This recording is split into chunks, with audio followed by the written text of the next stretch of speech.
लिया है, आपका उस पर क्या कहना है? जी, मेरा इस पर यही कहना है कि हमने पहले भी सरकार को चैलेंज किया था कि अगर किसी भी सीएचए के साथ कहीं भी कुछ भी गलत होता है तो उसका खामियाजा सरकार को भुगतना पड़ेगा। अभी जो है नेट बंद है, इस वजह से हम लोग उस चीज़ को आगे नहीं बढ़ा पा रहे हैं। अब सरकार को बहुत बहुत बुरे वक्त का सामना करना पड़ेगा और बड़े आंदोलन का भी सामना करना पड़ेगा। सीएचए साथियों के साथ जो भी अपनी जायज़ मांगों को लेकर शांतिपूर्ण बैठे थे, उन्होंने कहीं भी कोई भी प्रकार का गलत मिसबिहेव सरकार या पुलिस प्रशासन के साथ नहीं किया। ऐसे रात को 2 बजे उठाना ये बहुत दुर्भाग्यपूर्ण है। जबरदस्ती दबाने की कोशिश यानी तानाशाही रवैये के खिलाफ अगर जो तानाशाही जिन सरकारों ने किया है, सभी को पता है पूर्व में हमने क्या किया है और हमसे भली भांति सरकार भी परिचित है। बस ये है कि इसको सरकार ने बार-बार हम जब मिलने गए तो सरकार ने एक ही बात रखी कि इसको राजनीतिक रूप दिया जा रहा है। कभी कोई राजनीतिक पार्टी आती है, कभी कोई राजनीतिक पार्टी आती है। तो हमने भी ये कहा था कि विपक्ष के रूप में जो भी भूमिका निभा रहा है वो तो आएगा ऐसे धरनों में, वो तो जायज़ सी बात है। लेकिन आपने इसमें क्या किया वो हमें बताइए। तो अब तक सीएचए की मांगों को लेकर सरकार आज तक एक छोटी सी फाइल नहीं चला पाई, ये बहुत दुर्भाग्यपूर्ण है।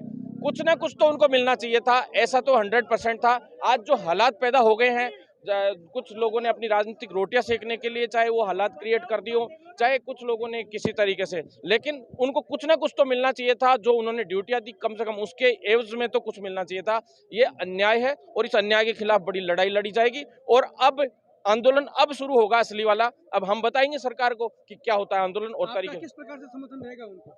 जी, पूरा समर्थन तन मन धन से सब तरीके से हम साथ रहेंगे और जल्द से जल्द इनकी समस्याओं का समाधान करवा के जो जायज मांगे हैं, जो वाजिब मांगे और वाजिब जितना मिलना चाहिए, जिस तरीके से मिलना चाहिए, कम से कम उनको बोनस अंक तो मिलना चाहिए था ड्यूटीज का। और दूसरा जो भर्तियों में हमने पहले मैंने मांग रखी थी, 2 बार मैं सीएमओ में भी मिला हूँ, आरती डोकरा मैडम से भी मिला हूँ, कुलदीप रांका जी से भी मिला हूँ, सीएस मैडम से उषा शर्मा जी से मिला हूँ और डॉक्टर पृथ्वीराज जी जो हैं उनसे भी 2-3 बार मिला हूँ। तो क्या है उस मामले में हमने स्पेशल तौर पे साफ-साफ ये कहा कि भई इनको कुछ तो मिले और किस तरीके से फाइल तो चले। इनकी जो एक तो बोनस अंक की और एक जो संविदा पे जो भी वैकेंसीज आ रही हैं उन पे लाभ और साथ में जो स्थायी भर्तियां आ रही हैं उनमें भी उनको कुछ ना कुछ लाभ दिया जाए। तो इसके लिए उसको लेकर हम लोगों ने कई बार बातें रखी हैं, सभी चाहे अधिकारी हों, चाहे बड़े-बड़े नेता हों, चिकित्सा मंत्री तक भी हमने इस बात को रखा है और सीएमओ तक भी रखा है। सभी तरीके से जल्द सरकार इनको मजबूती से एक तो बोनस अंक का तो 100% करे क्योंकि इन्होंने सेवाएं दी हैं कोविड में, वो भी इतने बुरे वक्त में जब देश के बुरे हालात थे और सरकारें उस वक्त होटलों में पड़ी थी और ये लोग सेवाएं दे रहे थे। ये जल्द से जल्द सरकार इनका समाधान करे, अन्यथा बड़े आंदोलन का सामना सरकार को करना पड़ेगा। अब हमारी तैयारी हो चुकी है और सभी सीएचए साथियों से भी मैं आग्रह करना चाहता हूं इस वीडियो के माध्यम से कि आप सभी लोग साथ दें।